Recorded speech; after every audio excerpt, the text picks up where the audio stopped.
Intelijen asing ke petinggi OPM, Lukas NMB sudah 5 kali diracuni Indonesia, seperti Israel bunuh Yasser Arafat.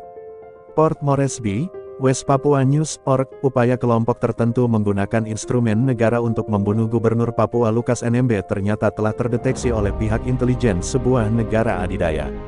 Badan intelijen negara tersebut memiliki data valid, bahwa Lukas NMB sudah diracuni sebanyak 5 kali.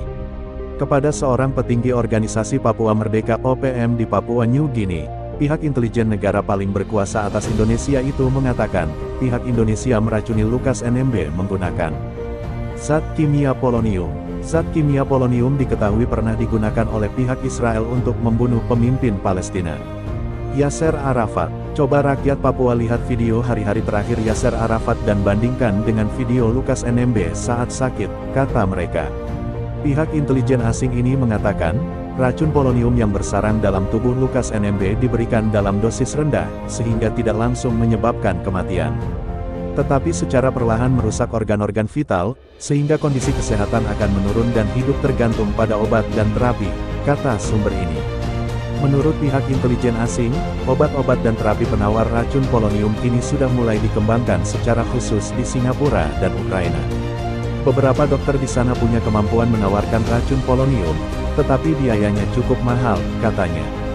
Data yang dibeberkan pihak asing ini dinilai valid, karena negara adidaya tersebut diketahui telah menyadap dan memata-matai seluruh pejabat dan rakyat Indonesia selama beberapa tahun terakhir.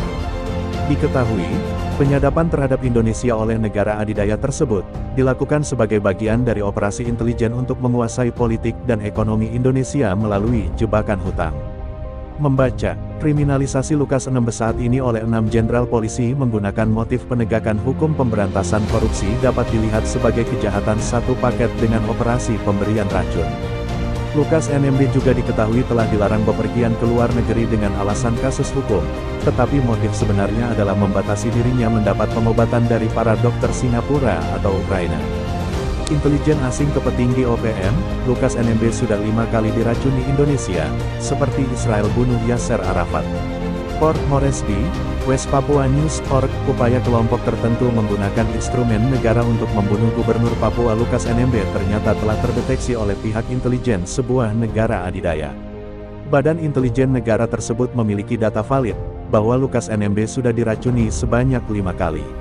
Kepada seorang petinggi organisasi Papua Merdeka OPM di Papua New Guinea, pihak intelijen negara paling berkuasa atas Indonesia itu mengatakan, pihak Indonesia meracuni Lukas NMB menggunakan zat kimia polonium. Zat kimia polonium diketahui pernah digunakan oleh pihak Israel untuk membunuh pemimpin Palestina, Yasser Arafat. Coba rakyat Papua lihat video hari-hari terakhir Yasser Arafat dan bandingkan dengan video Lukas NMB saat sakit, kata mereka. Pihak intelijen asing ini mengatakan, racun polonium yang bersarang dalam tubuh Lukas NMB diberikan dalam dosis rendah, sehingga tidak langsung menyebabkan kematian. Tetapi secara perlahan merusak organ-organ vital, sehingga kondisi kesehatan akan menurun dan hidup tergantung pada obat dan terapi, kata sumber ini. Menurut pihak intelijen asing, obat-obat dan terapi penawar racun polonium kini sudah mulai dikembangkan secara khusus di Singapura dan Ukraina. Beberapa dokter di sana punya kemampuan menawarkan racun polonium, tetapi biayanya cukup mahal, katanya. Data yang dibeberkan pihak asing ini dinilai valid, karena negara adidaya tersebut diketahui telah menyadap dan memata-matai seluruh pejabat dan rakyat Indonesia selama beberapa tahun terakhir. Diketahui, penyadapan terhadap Indonesia oleh negara adidaya tersebut, dilakukan sebagai bagian dari operasi intelijen untuk menguasai politik dan ekonomi Indonesia melalui jebakan hutang. Membaca, kriminalisasi Lukas NMB saat ini oleh 6 jenderal polisi menggunakan motif penegakan hukum pemberantasan korupsi dapat dilihat sebagai kejahatan satu paket dengan operasi pemberian racun. Lukas NMB juga diketahui telah dilarang bepergian ke luar negeri dengan alasan kasus hukum, tetapi motif sebenarnya adalah membatasi dirinya mendapat pengobatan dari para dokter Singapura atau Ukraina.